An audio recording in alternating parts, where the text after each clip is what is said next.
मनुष्य जीवन लेकर यदि हम महादेव के पुजारी नहीं हैं तो समझ लो कि हमारे पुण्यों में बहुत बड़ी। जीवन की ऐसी कौन सी समस्या है जिसका समाधान महादेव न करे, शंकर जी न करे। और सब देव हैं, ये श्रीमान महादेव हैं। सबके माता पिता का पता लग गया है, लेकिन शंकर जी के माता पिता का आज तक पता नहीं लगा कि इनके माता पिता कौन हैं।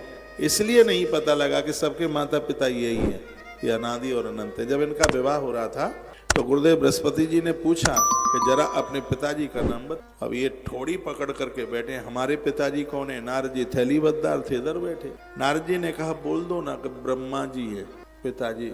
बोल दिया ब्रह्मा जी। फिर कहा अपने दादाजी का नाम बताओ। अब फिर देखने लगे दादा हमारे कौन है? नारद जी ने कहा बोल दो विष्णु है। बोल दिया हमारे दादा विष्णु। फिर बृहस्पति जी महाराज ने कहा जरा परदादा का नाम बताओ। तो शंकर जी ने कहा कि सबके परदादा हम ही हैं, हमारा परदादा कोई नहीं है। शिव तो अनादि है भैया, अनंत है। बिना लिंगार्चनम यस्या कालो गच्छत नित्य सा।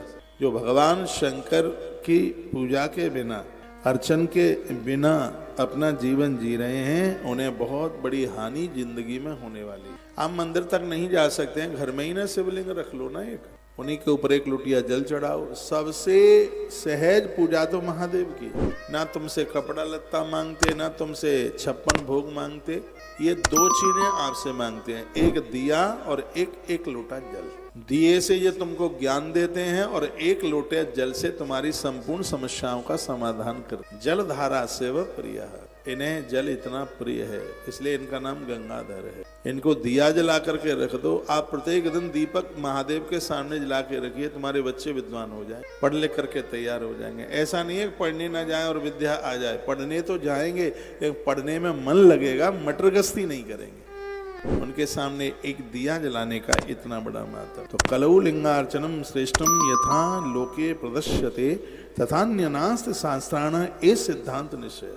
संपूर्ण शास्त्रों ने कहा है कि कलयुग में भगवान महादेव की पूजा ही सर्वोच्च, सबसे सर्वोपरि है, अज्ञान का हरण करने वाली है। जो सजग समझदार लोग हैं उन्हें भगवान महादेव की पूजा से बिल्कुल विमुख नहीं होना चाहिए। शिव की पूजा करें तो कुछ चीजें हैं उनको जरूर स्वीकार करें। एक तो माथे पर त्रिपुंड लगाएं, भस्म का लगाएं, चंदन का लगाएं, कंठ में रुद्राक्ष, और पूजा में जल और बेलपत्र जरूर रखें। इसलिए रखें क्योंकि यदि ऐसा नहीं किया गया तो शिव पूजा का फल नहीं मिलता। यह भी विद्येश्वर संहिता के अध्याय नंबर 22 के श्लोक नंबर 55 में ये बात कही है।